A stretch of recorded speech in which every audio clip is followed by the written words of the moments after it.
Hello friends and welcome. My name is James and this is my 5-minute instructional video teaching you how to throw a punch. Now we're going to be moving, so let's get up, join in, let's move around a little bit and let's warm up while I talk. All right, so just move your feet side to side a little, shake your wrists out. We're going to be talking about a traditional punch. Let's do some shoulder rotations. I'm a traditional martial artist and I'm going to teach you switch directions. The most basic fundamental technique we have, how to throw a punch. It's the beginning of any martial arts lesson, any learning, and it can be extended later on to be all sorts of different forms of martial arts and sports and everything else. All right, hopefully you're feeling a little bit warmed up, a little ready to go. Let's talk about the basics and how we make a fist. Now, if you don't know, a punch is a classification of a strike made with a fist. And it's very important we make the fist right. So we start with our hand, we curl our fingers down, and then we tuck our thumb across. This is the only really safe way to do it. Sometimes you see people make a fist with their thumb on the inside. This is really bad. If you ever make contact against something with this fist, you're going to crush down on your own thumb, probably breaking the joint, maybe dislocating, tearing ligaments. Bad news bears. Sometimes you also see this fist. Technically, this fist isn't nearly as dangerous, but it's a little bit lazy. This thumb can still get caught. It's otherwise a little bit more in jeopardy of being hit when you don't want it to. So when we do a bare knuckle punch, thumbs across the bottom. Now we also want to make sure we're squeezing our fingers, but we don't want to squeeze them down. Notice when I do that, the angle of my knuckles slopes down. I want the angles of my knuckles to be flat as possible.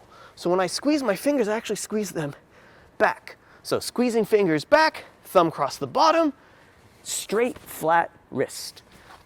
All right, now when we practice our punches in traditional martial arts, we're usually in a stance. So let's open up our feet 2 shoulder widths apart, go into a horse stance, okay? Toes facing forward, knees over our toes, put our fists at our hips, we call this chamber, and let's practice a punch. For your right side, I want to drive the fist forward from the elbow, elbows nice and close to your body, straight out in the last third of the reach, twist.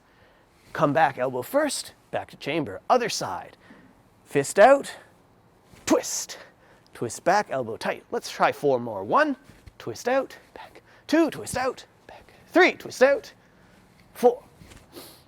Now you've probably noticed at the last point of my punch, there's a little bit of a pop, a squeeze, a give of energy. And this is important, one, for power. We always want to have some power transferring through our punch, but it's also about keeping my arms safe. Very quickly in your martial arts training world or life, you'll reach a point where if your athleticism is strong enough that if you just threw your arm out, you'd be able to hyperextend and break that elbow.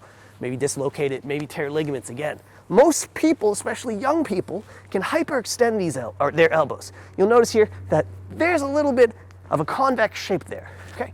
When we punch in martial arts, we actually stop the elbow before it gets to that point. I call it Kung Fu straight. I'm squeezing here and I'm squeezing here. And that's stopping my arm from popping through. So make sure when you throw your punch, you stop it at the end.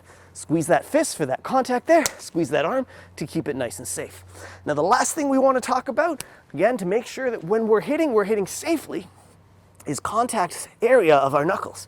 Talked about making a flat knuckle. Well, no matter how flat your knuckles are, there's always going to be a line across these 3 and a line across these 2 finger knuckles.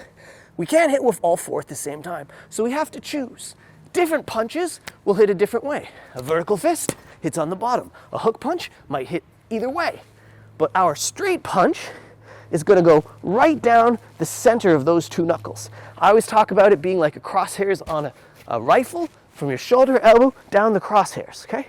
And the reason that's important is because this is straight, and you'll notice that straight line. If I'm going for the 3 knuckles on the side, notice I've introduced a bend in my mechanic. Now that bend, when put under pressure, can give, okay? It's the same reason, or the same situation as when I first said keep a flat arm here. You don't want to punch with a bent wrist here because obviously, broken wrist. Bend the other way, you might break your fingers, okay? But certainly not all your power is driving through. If we have a good, strong mechanic, that energy drives right through, okay? So to review, when we're throwing a punch, we're training our punch, curl those fingers, tuck those thumbs, bring the arm out, elbow, twist, elbow back, bring it back, and make sure at that end, when you've done that twist, you squeeze. Kung Fu straight, Kung Fu alignment, and then you will be able to do a good punch. Thanks so much. I hope you learned something today.